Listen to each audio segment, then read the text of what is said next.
পেঁয়াজ পাতা আর ধনে পাতা হালকা একটু জলে, গরম জলে ফুটিয়ে নিয়েছি। ফুটিয়ে নেওয়ার পর বরফ জল রেখেছিলাম গামলায়, সেটাতে সাথে সাথে দিয়ে দিয়েছি। তাহলে সাথে সাথে বরফ জলে দিয়ে দিলে এর কালারটা ইনট্যাক্ট থাকবে। এইবার এইটার একটা স্মুথ পেস্ট বানিয়ে নেব। জলগুলো খানিকটা চিপে চিপে দেব।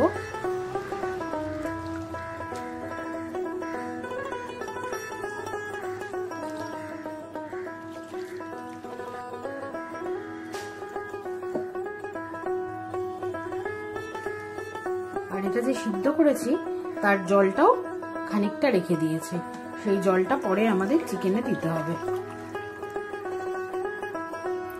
তো আমি এখানে কড়াই বসিয়ে দিয়েছি আর কড়াইতে দিয়ে দিচ্ছি সাদা তেল। আজকের এই রান্নাটা হবে পুরোটাই সাদা তেলে।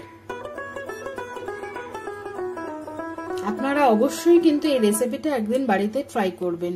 খুব বেশি ইনগ্রেডিয়েন্টসও লাগে না, বানানোও সহজ আর খেতেও তেমন সুস্বাদু। তেলটা হালকা একটু গরম হলে আমি তেলে দিয়ে দিচ্ছি 4টে লবঙ্গ। তারপরে দিয়ে দিলাম পেঁয়াজ কুচি।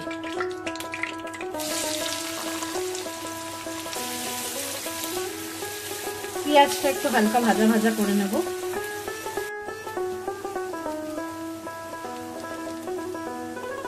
পেঁয়াজগুলো ট্রান্সলুসেন্ট কালার হয়ে গেছে। এবার আমি এর মধ্যে একে একে অ্যাড করব আদা বাটা, রসুন বাটা আর কিছু গুঁড়ো মশলা। প্রথমে দিয়ে দিচ্ছি 1 চামচ ভর্তি ভর্তি আদা বাটা। তারপরে দিয়ে দিচ্ছি রসুন বাটা, 2 চামচ মতো রসুন বাটা দেব। 2 চামচ মতো রসুন বাটা দিয়ে দিলাম।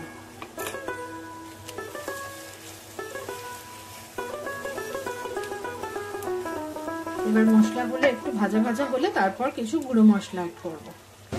আদা রসুনটা একটু ভাজা ভাজা হয়ে গেছে, এবার এর মধ্যে অ্যাড করব গুঁড়ো মশলা। গুঁড়ো মশলা বলতে বিশেষ কিছু না,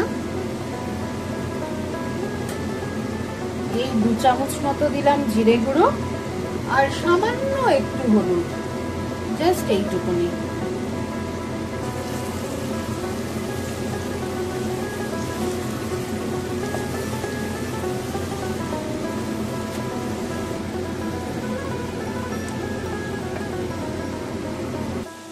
মশলাটা হালকা ভাজা ভাজা হয়ে গেলে এবার দিয়ে দিচ্ছি পরিমাণ মতো নুন।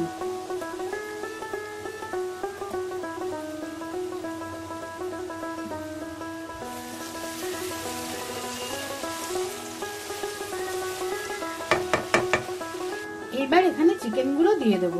আমার কাছে মোটামুটি 1 কেজির একটু বেশি চিকেন রয়েছে। এই যে চিকেন সবগুলো আমি দিয়ে দেবো।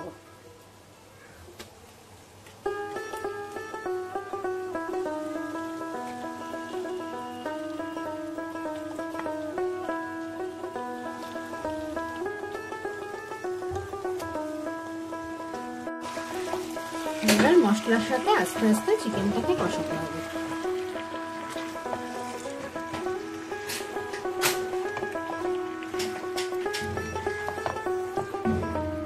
আমি এখানে কতগুলো কাজু আর আমন্ড বাদাম ভিজিয়ে রেখেছিলাম, এখন সেইগুলো পেস্ট করে নেব।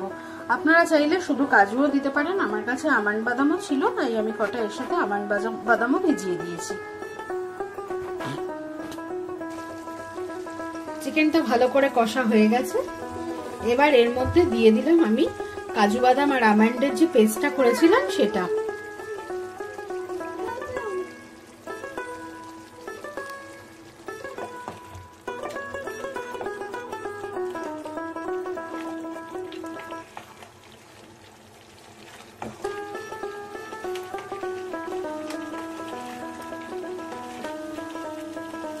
এইভাবে আস্তে আস্তে 2-3 মিনিট ভালো করে কষিয়ে নিতে হবে।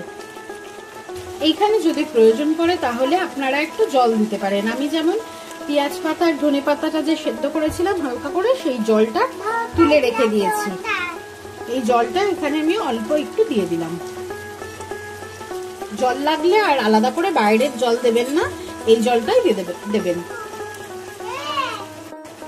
আচ্ছা, আরেকটা কথা আপনাদের বলে দেই, ধনেপাতা আর পেঁয়াজ পাতাগুলো যখন আপনারা জলে একটু হালকা ব্লাঞ্চ করবেন, তখন তার মধ্যে আপনারা যে যার স্বাদ অনুযায়ী কাঁচা লঙ্কা দিয়ে দেবেন, সেটাও ওর সাথে পেস্ট করে নেবেন। যেহেতু আমার বাড়িতে দুটো ছোট ছোট বাচ্চা আছে, তারা একদমই ঝাল খায় না, তাই আমি আর এর মধ্যে কাঁচা লঙ্কা দেইনি। পরে আমি গোটা গোটা কাঁচা লঙ্কা দিয়ে দেবো। আমরা যারা বড়রা খাবো সেই কাঁচা লঙ্কা ডলে আমরা খেয়ে নেব। আমি এখন কটা কাঁচা লঙ্কা দিয়ে দিলাম।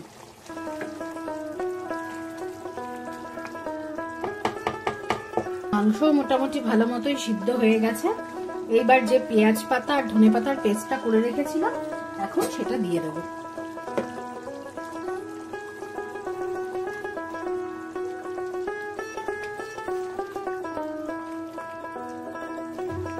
এইটা দিয়ে কিন্তু খুব বেশিক্ষণ রান্না করা যাবে না, তাহলে কিন্তু কালারটা আবার চলে যাবে।